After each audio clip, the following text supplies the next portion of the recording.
وہ شکل سے ہی شریف گھر کی بیٹی لگ رہی تھی۔ میں پاس گیا، میرے قریب ہو کر بولی، چلو گے صاحب؟ میں نے پوچھا، کتنے پیسے لوگی؟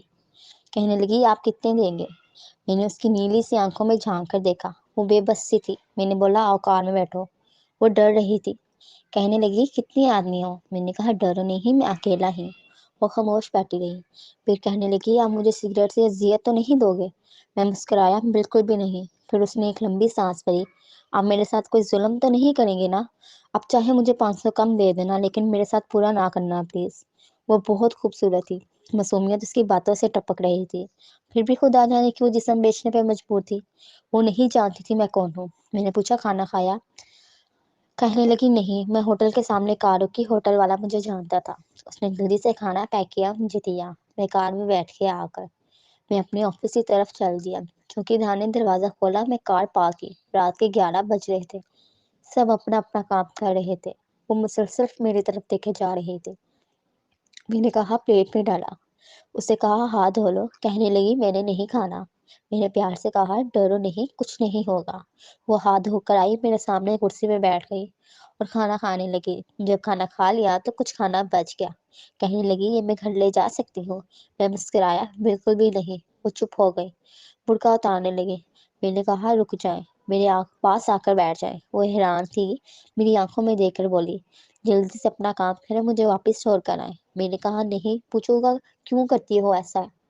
کیوں بیچتی ہو جسم؟ بس اتنا کہوں گا، چھوڑ سکتی ہو کیا یہ سب؟ میرے چہرے کی طرف دیکھنے لگی، آپ پاگل لگ رہے ہیں مجھے۔ میں نے کہا، اس کی آنکھوں میں دیکھا، ہاں، پاگل ہی ہوں میں، سب مجھے پاگل ہی سمجھتے ہیں۔ وہ کہنے لگے، اگر کچھ کرنا نہیں ہے تو مجھے واپس چھوڑ کر آؤ۔ پھر نے اس کے سر پہ ہاتھ رکھا، پھر پرس سے 30,000 نکالے اس کے ہاتھ میں رکھ دیے۔ وہ حیران تھی، کہنے لگی، میں نے نہیں لینے، آپ کیوں دے رہے ہیں یہ پیسے مجھے؟ میں نے اس کے چہرے پہ تھکن محسوس کی تھی۔ وہ اپنے آنسو رو کے بیٹھی تھی، بار بار کہہ رہی تھی، مجھے بس واپس چھوڑ کے آؤ، مجھے ڈر لگ رہا ہے۔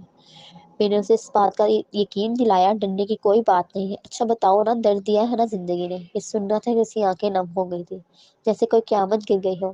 اس پہ میں سمجھ چکا تھا وہ بہت بڑا درد لیے گھوم رہی ہے۔ دروازہ کھولا، کانپتی آواز میں بولی، مجھے چھوڑ کے آؤ واپس۔ میں نے اسے بیٹھنے کا بتایا، میرا نام نعمان راجپوت ہے، ڈرو نہیں، خود کو محفوظ سمجھو۔ اسے جب یقین ہو گیا پریشانی والی کوئی بات نہیں تو بتانے لگے، شوہر مر گیا ہے، 3 بیٹیاں ہیں، سسرال والوں نے نکال دیا ہے، ماں باپ فوت ہو چکے ہیں، بھائی کوئی نہیں ہے، ماموں کے گھر آئی ہے، ماموں کے بیٹے نے میرے ساتھ زیادتی کی۔ جب میں مامی کو بتایا تو سب نے مجھے غلط کہا، مجھے دھکے دے کر گھر سے نکال دیا۔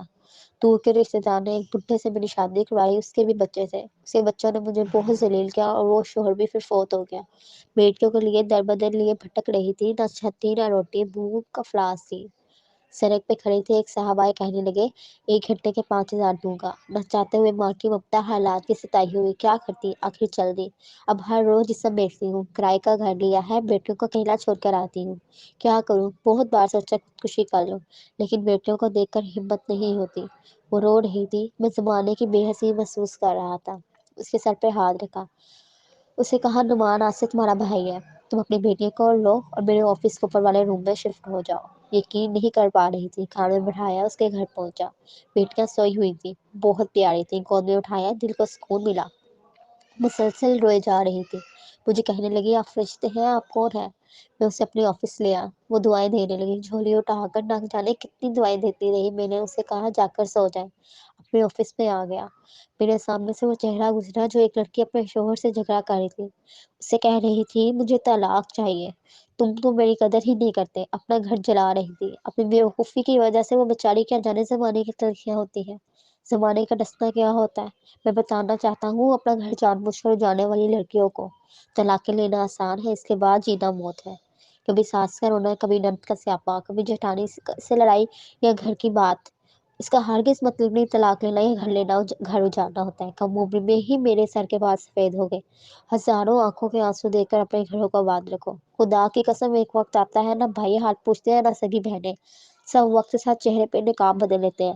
تمہارا ہر جگہ ہر کسی کو تھامنے کے لیے کھڑا نہیں ملے گا۔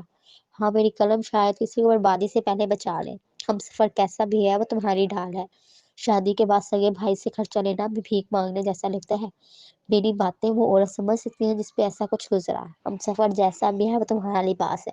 یاد رکھنا، زمانے کے لیے صرف تم گوشت کا ایک ٹکڑا ہو۔